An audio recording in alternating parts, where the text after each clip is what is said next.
సార్వత్రిక ఎన్నికలంటే అధికార విపక్షాల మధ్య యుద్ధ వాతావరణమే ఉంటుంది. అభ్యర్థుల జాబితా నుంచి ఎన్నికల వ్యూహాల వరకు ఢీ అంటే ఢీ అనేలా సాగుతుంది రాజకీయం. ఎత్తుకు పై ఎత్తులతో దేనికైనా రెడీ అంటూ ముందుకెళ్లిపోతూ ఉంటాయి పార్టీలు. కానీ ప్రస్తుత లోక్సభ సమరంలో బీజేపీ స్థాయి దూకుడు హస్తం పార్టీలో మిస్ అయింది. అధికార పార్టీ తొలి జాబితాలోనే 195 మంది అభ్యర్థులను ప్రకటిస్తే కాంగ్రెస్ అందులో సగం సీట్ల లెక్క కూడా తేల్చలేకపోయింది. కేవలం 39 చోట్ల మాత్రమే అభ్యర్థులను ప్రకటించి నెక్స్ట్ లిస్ట్లో చూసుకుందాం అంది. అందుకు తన లెక్కలేవో తనకున్నాయని చెబుతున్న అభ్యర్థుల కొరతే అన్నింటికీ కారణం అనే చర్చ జరుగుతోంది. ఇంతకు 100 ఏళ్లకు పైగా హిస్టరీ ఉన్న హస్తం పార్టీకి నిజంగానే అభ్యర్థులు కరువయ్యారా, లేక అతి పెద్ద యుద్ధంలో ఆచితూచి అడుగులేస్తోందా? చూద్దాం. పార్లమెంటు మహాసంగ్రామంలో కాంగ్రెస్ పార్టీ వెనుకబడిందా? We are announcing 39 candidates. First list లో 39 మంది అభ్యర్థులని ప్రకటించడానికి రీజన్ ఏంటి? బీజేపీని ఓడించేందుకు కావాలని ఆచితూచి అడుగులేస్తోందా? ఉత్తరాది నుంచి దక్షిణాది వరకు, ఈశాన్య నుంచి పశ్చిమం వరకు అన్ని రాష్ట్రాల్లోనూ బీజేపీ జెండా ఎగిరేలా పక్కా ప్లానింగ్ తో ముందుకు సాగుతున్నారు కమలనాథులు. ఒకప్పుడు కాంగ్రెస్ కు మాత్రమే పరిమితమని భావించిన ఎస్సీ ఎస్టీ ఓటు బ్యాంకును సైతం బీజేపీ ఒడిసి పట్టుకుంటోంది. అదే సమయంలో సమాజంలోని మేధావులు వివిధ వర్గాలకు చెందిన వారిని తమ వైపు లౌక్యంగా తిప్పుకుంటున్నారు.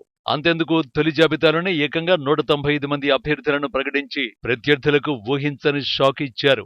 ఇలా రికార్డు విక్టరీ కోసం జెట్ స్పీడ్ తో ముందుకు సాగుతున్న బీజేపీని అడ్డుకొని అధికారం దక్కించుకోవడం ఎవరికైనా అంత ఈజీ కాదు. కానీ కాంగ్రెస్ దాని మిత్రపక్షాలు బీజేపీ ఎన్డీఏ కూటమిని ఓడించి తీరుతామని చెబుతున్నాయి. అయితే వాస్తవ పరిస్థితులు మాత్రం అందుకు విరుద్ధంగా కనిపిస్తున్నాయి. అందుకు హస్తం పార్టీ ఫస్ట్ లిస్టే ఉదాహరణ. We are announcing 39 candidates. In this list, out of 39, 15 people are from general category and 34 candidates from SC, ST, OBC. అధికార బీజేపీ 195 మందితో తొలి లిస్టు విడుదల చేసి సవాల్ చేసిన వేళ కాంగ్రెస్ తన తొలి జాబితాను విడుదల చేసింది. అది కూడా కేవలం 39 మంది అభ్యర్థులతో. ఇందులోనూ రాహుల్ కు వైనాడును మాత్రమే కేటాయించింది. గత ఎన్నికల్లో ఓటమి పాలైన అమేథీ విషయంలో ఇలాంటి క్లారిటీ ఇవ్వలేదు. నిజానికి దమ్ముంటే అమేథీలో తనను ఢీకొట్టాలని కేంద్ర మంత్రి స్మృతి ఇరానీ పదే పదే సవాల్ చేస్తున్నారు. జోడో న్యాయ యాత్రలో భాగంగా రాహుల్ అమేథీ వెళ్లినప్పుడు ఆమె అదే సవాలు విసిరారు. కానీ ఈ విషయంలో ఇటు రాహుల్ అటు కాంగ్రెస్ అధిష్టానం స్పష్టత ఇవ్వలేకపోయింది. అంటే దాదాపు అమేథీ బరిలో నిలిచి రాహుల్ తో రిస్క్ చేయించకూడదని హస్తం అధిష్టానం డిసైడ్ అయి ఉండొచ్చనే చర్చ జరుగుతోంది. అదే నిజమైతే కాంగ్రెస్ కు గెలుపు విషయంలో అనుమానాలు ఉన్నాయని అంగీకరించినట్టే అవుతోంది. అంతటి రాహుల్ గాంధీని అమేథీలో అడుగు ముందుకు వేయకపోతే ఇతర ప్రాంతాల్లో పరిస్థితి ఎలా ఉంటుంది? నిజానికి లోక్సభ సమరం కాంగ్రెస్ కష్టాల్లో ఉంది అనడానికి తొలి జాబితాలో 39 మంది అభ్యర్థులను ప్రకటించడమో లేక అమేథీ విషయంలో స్పష్టతనియ్యకపోవడమో కారణం కాదు.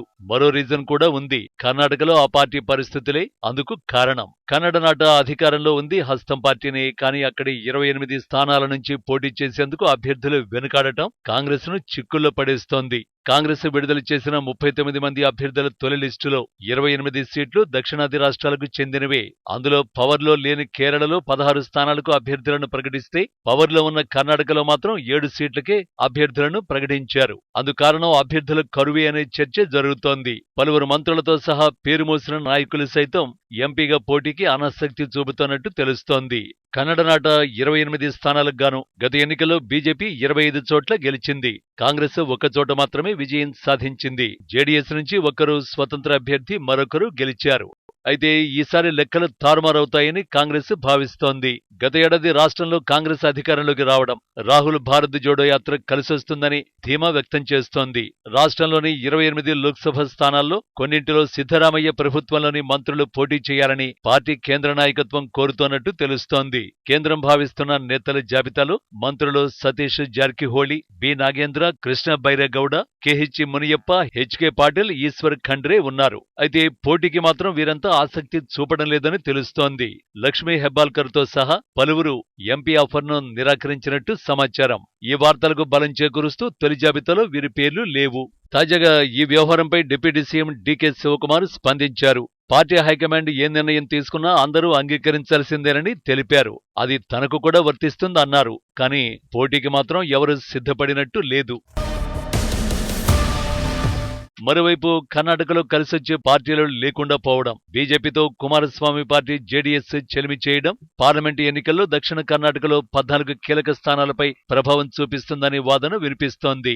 అటు తమిళనాడులోనూ పొత్తుల మధ్య చికాకులు తెరమెదికొస్తున్నాయి. పైకి కాంగ్రెస్ తో కలిసి ఉన్నామని స్టాలిన్ నేతృత్వంలోని డీఎంకే చెబుతున్నా మొత్తం 39 పార్లమెంటు స్థానాల్లో కేవలం 1 లేదా 2 మాత్రమే సీట్లు ఇచ్చేందుకు సిద్ధపడుతున్నట్టు తెలుస్తోంది. తాజాగా కాంగ్రెస్ డీఎంకే జట్టులోకి కమల పార్టీ ఎంఎన్ఎం కూడా వచ్చి చేరడం కాస్త కలిసొచ్చేదే అయినా డీఎంకే ఎన్ని స్థానాలు కేటాయిస్తుందన్న అంశంలో మాత్రం స్పష్టత రావడం లేదు. ఇక పశ్చిమ బెంగాల్, యూపీ, బీహార్లలో పైచేయి మాట ఎలా ఉన్నప్పటికీ కాంగ్రెస్ పరిస్థితి మోచేతిని తలపిస్తోందని రాజకీయ పరిశీలకులు చెబుతున్నారు. ఈ పరిణామాలన్నీ హస్తం పార్టీని ఇబ్బంది పెట్టేవిగానే కనిపిస్తున్నాయి. ఇక కాంగ్రెస్ అగ్రనేత రాహుల్ గాంధీ నిర్వహిస్తున్న భారత్ జోడో న్యాయ యాత్ర కూడా సోసోగానే సాగుతోంది. మొదటి విడతలో వచ్చినంత ఊపు ప్రచారం ఇప్పుడు కనిపించడం లేదనే చర్చ జరుగుతోంది. అదే సమయంలో రాహుల్ చేస్తున్న ప్రసంగాల్లోనూ పస తగ్గి నస పెరిగిందనే వాదన కూడా పరిశీలకుల నుంచి వినిపిస్తోంది.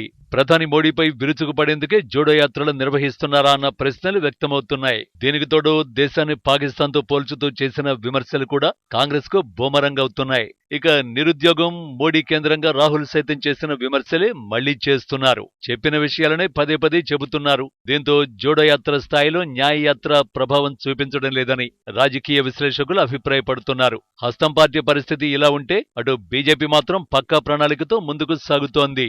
తనతో కలిసొచ్చే పార్టీల కోసం బీజేపీ ఎదురు చూడటం లేదు. బీజేపీ కోసమే ఎదురు చూసే పరిస్థితిని ఆ పార్టీ తెచ్చుకుంది. పైగా ఓవైపు మోడీ, మరోవైపు అమిత్ షాలు నిలబడి బీజేపీ ప్రచార రథాన్ని ఉవ్వెత్తున ముందుకు సాగేలా చేస్తున్న ప్రయత్నాలు కూడా ఫలిస్తున్నాయి. వెరసి బీజేపీ దూకుడును చేరుకుని దానికి మించిన స్థాయిలో కాంగ్రెస్ పుంజుకోవాలంటే ఇప్పుడున్న శ్రమ ఏమాత్రం సరిపోదని అంటున్నారు పరిశీలకులు. మరింత వ్యూహాత్మకంగా మరిన్ని లక్ష్యాలతో ప్రజలను ఆకట్టుకునే దిశగా అడుగులు వేయాలని అంటున్నారు. మరి ఆ దిశగా ఇప్పుడైనా గేరు మారుస్తారేమో చూడాలి.